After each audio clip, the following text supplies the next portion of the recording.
Well, they say one man's trash is another man's treasure. And today, we have a story about a San Francisco man embodying that very idea. He's turning trash into opportunity. We've got Justin Andrews here in studio. Justin, we love this story. You're really celebrating a man who's made it his mission to clean up streets.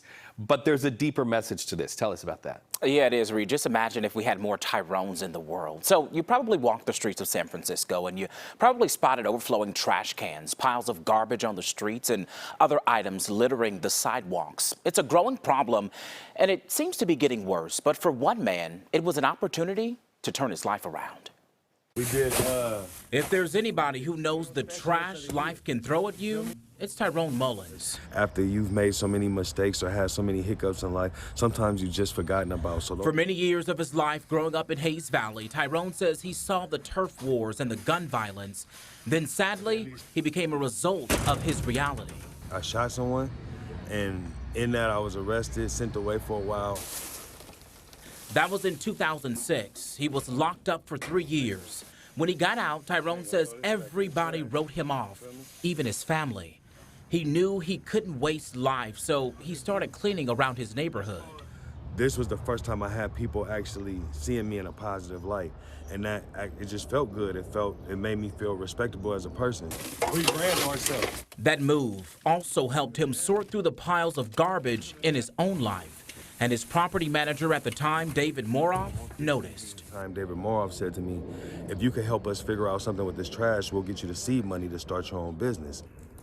David is now the CEO of a San Francisco project that aims to build better communities by offering restorative justice and behavioral health to certain offenders. Tyrone is where he is right now because of who he is and his courage and what he became, what he made himself. David made one. Waste management is very expensive in the public housing world. David says when you couple that with the cycle of joblessness, drugs, violence, and lack of resources, these communities are ravaged. Particularly in San Francisco, where the African-American community has been socioeconomically disenfranchised. The black migration is no secret. And these communities, these pockets of public housing, in some ways have become one of the places where a lot of that community thrives. And I use the word thrive on purpose. There are challenges, but there's a lot of magic and beauty and a lot of support and love in those communities. What you may not see in Tyrone through this pile of trash is a man who co-founded Green Streets. It's a community-owned and operated business that contracts with property managers in Bay Area cities, going into low-income and commercial settings, managing composting and waste diversion. In the low-income sector and places like this, people don't want to come do the work. So we got a whole workforce that lives in these communities that could be doing this work. So train them up and get them ready to be a part of the workforce. Yeah. At one point, Green Streets had more than 24 workers recycling 20,000 gallons of waste per month. Tyrone says he hires people who were written off and often forgotten about, like him. And then to meet this white man who gave a black man a chance from the Western Addition and said, I believe in you and I see something in you after only meeting me for a little bit of time.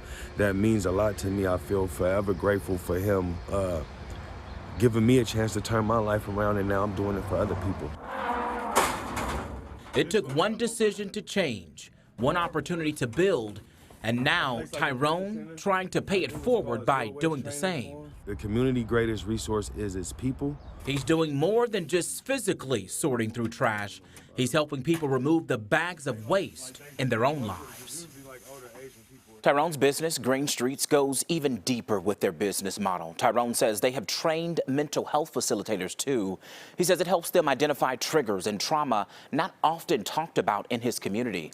Tyrone says when we simply understand each other better, we begin to understand the why.